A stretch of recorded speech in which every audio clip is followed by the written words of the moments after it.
Hey everybody, this is Jeff Veale, the business guru, coming to you from downtown Manila in the Philippines at 6:30 in the evening. And I've got a guest from the other side of the world, a very interesting lady, and we're going to tell you a bit about her. I'm going to pull up my little iPad here that decided that it's going to change screens on me just to make my life more difficult, but here it comes up. We have Sara Magdalena Goldberger. And her current title is Independent Chief, and she's going to tell you all about this, Independent Chief AI Officer. That's CAIO for short, an executive consultant. She's also a senior enterprise AI transformation and governance executive. Company name, an easy one, GoldKom, right? Industry, AI governance, for those of you who know all about this, privacy, very important, and data protection and cybersecurity. All very important, guys. If you want to know more about it, the best way is to jump on a call and reach out to this lady and have a chat, because this is something she knows. And if you want to know more about it, reach out to her and have a chat. Years in the industry, over 10 years experience analyzing, interpreting, and operation listing complex European and international regulatory frameworks. So it's quite a challenge, right? Brief description of her business. GoldKom helps organizations with digital transformation and deploy AI responsibility by embedding compliance, privacy, and ethical assurance into their technical and operational core. As you guys who do this stuff, you know it's very, very important. I bridge the gap between policy and practice, leading clients from initial policy intent to systems level assurance across AI, privacy, and security. Key achievements, there are many. Modular compliance framework, that improved an audit readiness by 35%. Process optimization at Heineken. Wow, that's an interesting one. Cloud cost reduction, achieved a 30% reduction in cloud storage costs through data and cloud governance, realignment, and resource optimization. And EU legislation influence contributed by the drafting and formulation phase of the EU's pioneering cybersecurity legislation and the NIS directive, while serving as a senior policy advisor at the European Parliament. Personal motto? Here we go. Compliance can't be outsourced to theory. That's very, very true. She believes in bridging the gap between policy and practice so that innovation never, right? And the never part there, we'll come back to that. And it's my great pleasure to welcome to the stage, Sara. How are you, Sara? I'm fine. And I can tell you one other thing. All this boils down to one thing. I help companies to avoid the oops moment when they try to work with AI. Fantastic. That simplifies it pretty much. Tell us about Yes. your journey and what inspired you to pursue this amazing career of yours. Well, it was what there were several instances actually rather than one Hmm. inflection point. So I come from a background of PR and communication, and while working with that more and more, I felt like I want to be a part of the solution and providing the solution rather than writing about other people who have made and developed all these fantastic solutions. Hmm. So I went from external PR and communication to internal comms to change management and change Oh, communication, all the way up until actually sort of doing process alignment and process changes. And I have had so much fun during the whole journey. hmm. And it's been a varied bunch, as you can see. But I ended up in this point in time, and I've had a ball doing it. And I have Fantastic. really fun doing it now as well. What's been the most challenging aspect of your work, Sarah, and how do you manage to overcome that? What's the challenging part? Well, there's been many steep learning curves that has been, Oh, I'll bet. yeah, and they have been difficult, but they have also been, as I said, learning. A challenge. And yes, a challenge, but positive challenges. Hmm. Um, and also, I can't say that there is one way to overcome it because all of them are contextual. So it would depend on the person and the situation I have in front of me or the situation I am in. And it will differ. There are certain things that will always be the same, and that is you always have to ask uncomfortable questions to the other person, Yeah. like, why is it working like this right now? Why is the person X doing what they're doing? How can we change it? Are all the steps in this process necessary, etc.? And you will invariably get the answers. This is how we always have done it. Yeah. And that has never been a reason or will never be a reason to continue to do anything. Otherwise, Uh, you'd be riding around a Model T Ford, right? yeah, or as I sometimes tell people, if we always had done what the Stone Age parents would have done, well, we still would be in the Stone We'll be Age. making our calls from a phone box. Yeah, yeah. Um, So yeah, so I'm often the most unpopular person in the room while I'm doing my job, and it is so fun. nice. Tell us about an important moment in your career where you pretty much changed direction. What happened? Do you mean with my career or change Yeah, direction in a project or yeah, okay? with your career, the subject matter we're talking about with your career, correct? Oh, as I said, there hasn't been one of those seminal points. I've seen your other webcasts and podcasts, and many people say that there has been this seminal point. I haven't had one of these. It has Fair enough. been the wish to be a part of the solution has been my overarching Right. aim. Yeah. And on that way, I have had the opportunity and the privilege to do quite a lot of things Hmm. that at the time seemed right, but it hasn't been one seminal point. A constant change, right? Things are changing Yeah, all the time. I decided many years ago, though, that I wanted to work in politics from a functional point of view and an analytic point of view, which I many years later did at the European Parliament. Hmm. Um, so I don't know if that is manifesting or not, but yeah, I have. Fair enough. It all came together to where I'm doing now, though. Lovely. Tell me, in Yeah. your opinion, what are the key qualities and skills that have contributed to your amazing success? What do you believe they are? Um, well, thanks to my varied background, I have a broad spectrum of insights and knowledge Hmm. and quite a wide platform to stand on. Yes. Um, I have always enjoyed working with engineers that are Hmm. solution minded and difficult to understand for many people.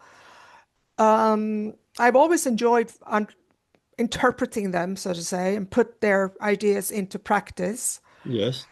Um, One thing that I learned early on in my career that has helped me tremendous, and that people look almost a little bit disappointed when I say, is that I can read a text and understand what it says. Nice. Yeah. Yeah. And that helps me in the sense that since I often look at legislations or directives and try to understand what that means in practice and what you have to do,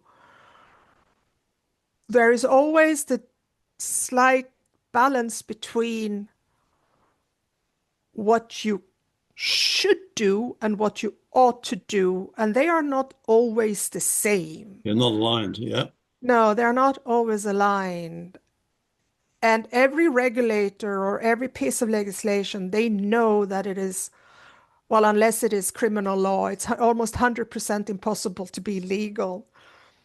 But as a company, no matter what level or what size, Mhm. if you opt to not do something because, say, it would be too cumbersome, you have to document why you are not doing it. Fair enough. Yeah. And I am good in identifying those points where you can see that you have identified that this might be a risk that you're willing to take. Yeah. I think Yeah. also, having spoke to Sarah, let's say Susan, Yeah. Sarah, having spoke to Sarah before, um, I'd say she's got pretty much dogged determination. Like if she Yeah. doesn't know, I'm sure if she doesn't know, she will find out. Yes. And I don't have a problem in admitting that I don't know. Absolutely. Because, yeah, because I often found that this is what I want myself when I talk to someone. Mhm. You can always feel that they're winging it, and it doesn't give you a good sense of. Yeah. Well, I had a coach a long time ago when I was about 40. I wanted to be even better than what I was, so I hired some coaches, three of them, in fact. Two of Yeah, them within 1 month, they were paying me. They were hopeless, and I yeah, was teaching them more than they could teach me. The third one, I didn't like his bedside manner, but it might have been my ego in the way. And I paid him $20,000, and I didn't even get the lesson until 2 years after he left. It was just floating out in space and jumped into my head one day. And it was this. It was very important. I use it to this day. yeah. And it was, you don't know what you don't know. No, And it's an awesome lesson. And it is an awesome lesson. it's very profound, right? It's very profound, but so many people that you meet, Yes, even if they realize that, don't ask the question, help me to learn. correct, correct. That's why they stay stuck, as they stay average. Yeah, I see it every and day. Believe me, I see it every day. yeah. Tell But me, I have had managers telling me that you ask so stupid questions. Yeah, that might be, but if we want to that's move how you forward, learn. Yeah, yeah, I got accused of that. I always ask why? Because if I yeah, don't understand, I'm the guy in the audience puts his hand up. I don't care if I look dumb. If I don't mhm, understand, I'm there to understand. So yeah, otherwise, I'm wasting my money, right? no.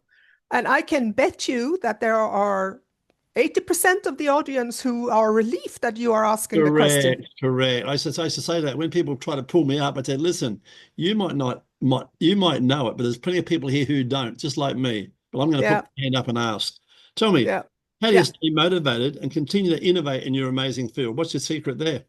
Well, I truly enjoy what I'm doing, what I'm working It's a with. big passion's a big help, isn't it? Yeah, it is. And I honestly, I enjoy finding out what it's possible to do. I enjoy, for want of better description, finding out how I can use the system to play against the system.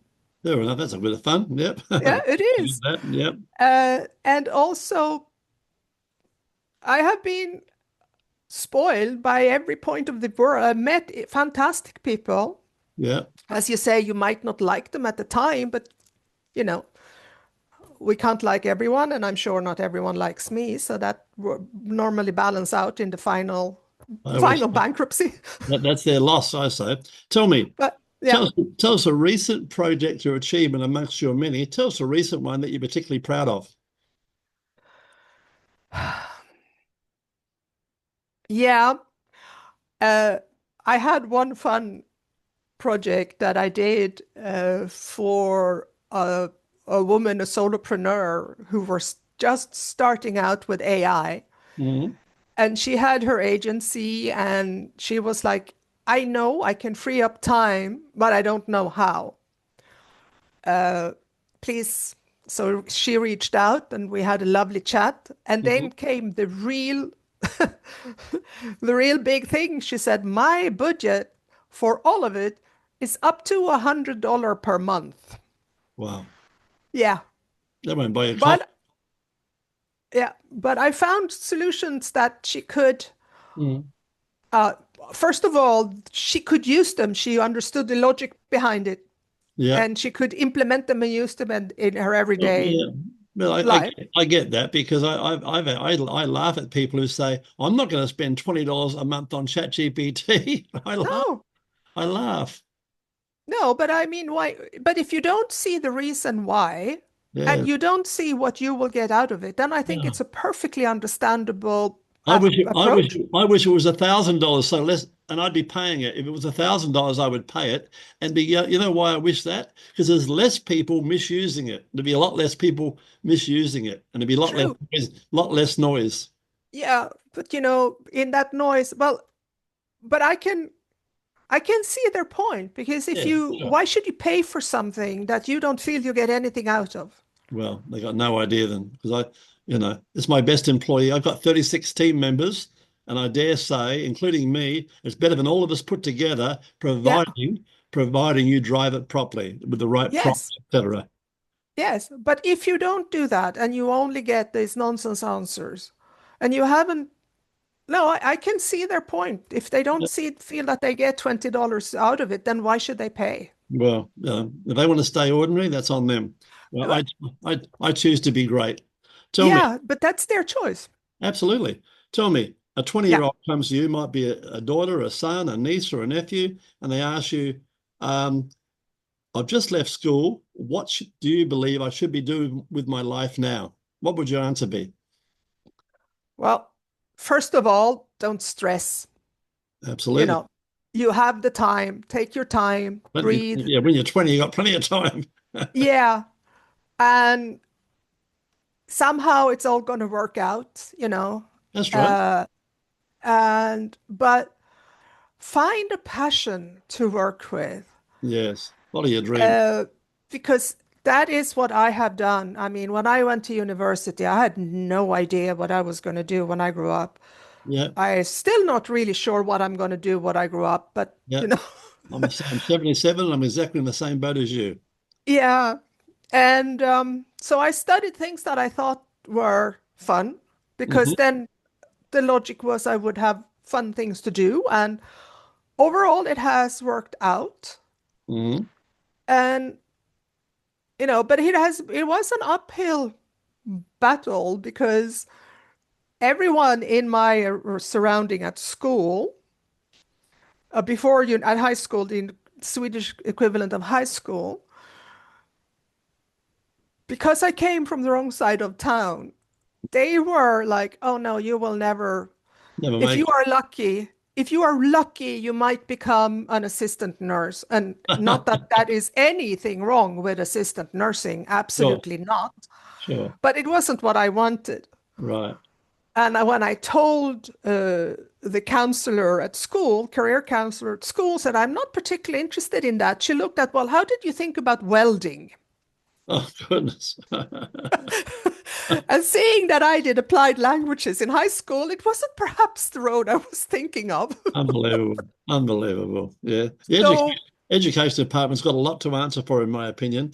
yeah, Very quick story for everybody. yeah, My absolutely. I put my two girls in the very best school in Australia, right? We happened Yeah. to be in Sydney at the time.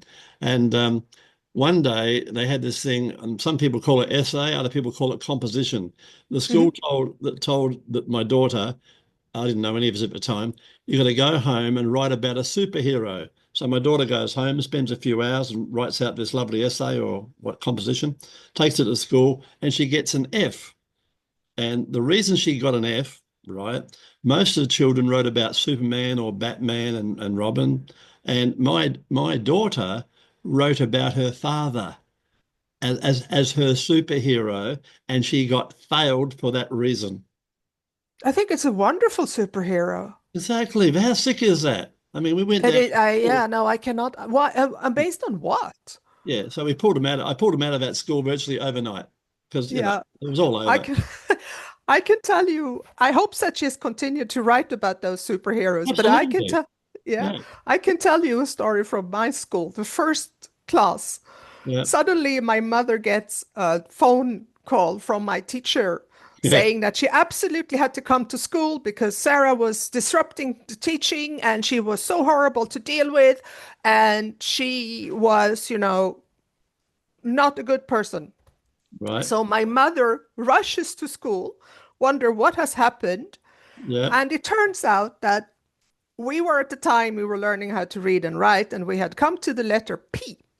Right. And our teachers, for everything that we learned, we were supposed to draw something beginning on a P. Right. She had decided that we should draw police. But I was 7 years old. I wanted to draw a princess. The logic was that both Lovely. There began you with a go. P. There you go. Yeah. So I drew my princess. Yeah. And we were 11 in the class. And the teacher had put all the 10 policemen at prime place. And in the corner, there was a princess. But you know what, Jeff? I have continued to draw my princesses. Yeah. I got another quick one as well. My Yeah. lovely ex-wife, beautiful woman, 16 years married, and one time the same daughter was about 10 or 12, and I could hear my my ex-wife scolding her, right? Oh, Jessica, you're such a bloody dreamer. Now stop dreaming and get back to whatever, da da da da. And what I did that day, I went out to the local shops and I bought this huge poster and put it on my daughter's wall, and it said, "The world is made up of dreamers." And it had pictures of Einstein, Richard Branson, Yeah. all these cool guys who had made things happen. My wife hated it. I Yeah. didn't care. I didn't care. Yeah. Because I was And trying to encourage her to be a dreamer. yeah, and common to these guys and the unknown women, uh, they had a lot to overcome. I mean, now we see them when they Absolutely. succeeded. Yes. You know, we saw Einstein when he had his Nobel Prize, which he should have shared with his wife, the Yeah. bastard. Yeah. and, and you know, we see them all only when they have succeeded. We don't see what it takes to get to Absolutely. Yeah. that point. Yeah. I get it all the time. People, I travel every 2 months because I choose Yeah. to. And people say, "Oh, you're so lucky, Jeff." No, I'm not lucky. No, I work hard and I buy an airline ticket. Nothing lucky about that. It's a plan. no, It's no. a And plan. you worked hard to get where you are. It's a Yeah. plan, and I work the Yeah. plan. Moving on. Yeah. Tell me, looking ahead, you're only at base camp. You're a young woman. What are Mhm. your goals and aspirations for the future? What do you got coming up? Well, finding more clients. We can help you with That that. is Yeah. that is one thing. Um, and hopefully continue to read. No, not hopefully. I want to continue to lead organizations and people through the maze of automation and digital transformations. Lovely. And I want to learn more about that area as well. And also, I want to have some fractional uh, jobs and board positions. Nice. That's Yeah. what I want for aspiration for my future. Yeah. Fantastic. Looking ahead, what's the best way for people to reach out and find out about your amazing work and how you might be able to help them or help each other? What's the best way to reach you? Well, there is my website, of course, Mm, goldkom.se. lovely. My email, which is Mm, gold@goldkom.se. And of course, my LinkedIn that's the easy way. profile. LinkedIn. Yeah. Yeah. So Link- if they type in Sara Goldberger, they Yeah, will get me. Yeah. lovely. And by the way, guys, 15 minutes of fame, as you can see, it's like talking to a friend. And I want you Yeah. to realize this is no ordinary podcast. What happens? Um, you go and buy a TV commercial to promote your services, costs you 20 or $30,000, and it's in the middle of a movie. And guess what? The moment that commercial comes on, people don't sit there riveted to your commercial. Well, they jump up and they grab a hot dog, they go and grab a beer, or they go for a toilet break and they come back, right? 10 radio spots, they'll promise you the world. 10 radio spots, yes, they will play them on the BBC or wherever. However, they'll play them at 1 and 3 o'clock in the morning when people are asleep.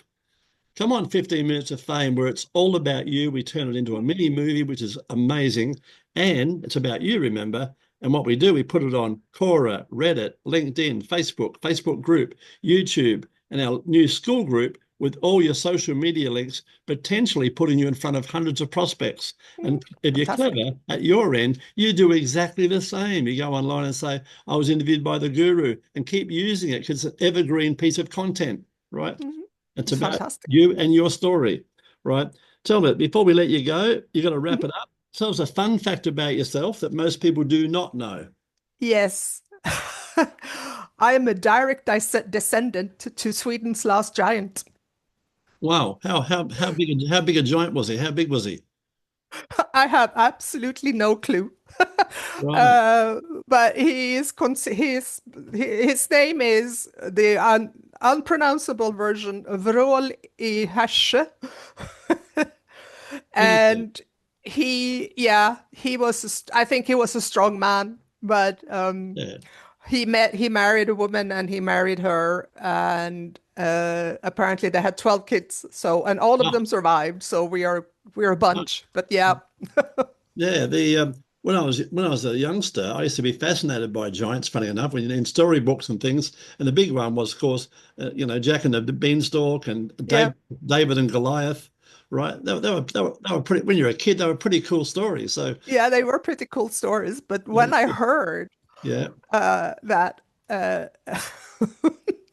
mother and me, we had a good laugh, and the whole family on that side, we are having a tremendous good laugh of of that. But it's yeah. Tell me, Yeah. Sara, before we're about to wrap it up now, any last words for our wonderful audience? I'm looking forward to work with you. Fantastic. You've been an awesome guest. Thanks for being on the show, Sara. Well, thank you for having me. No trouble.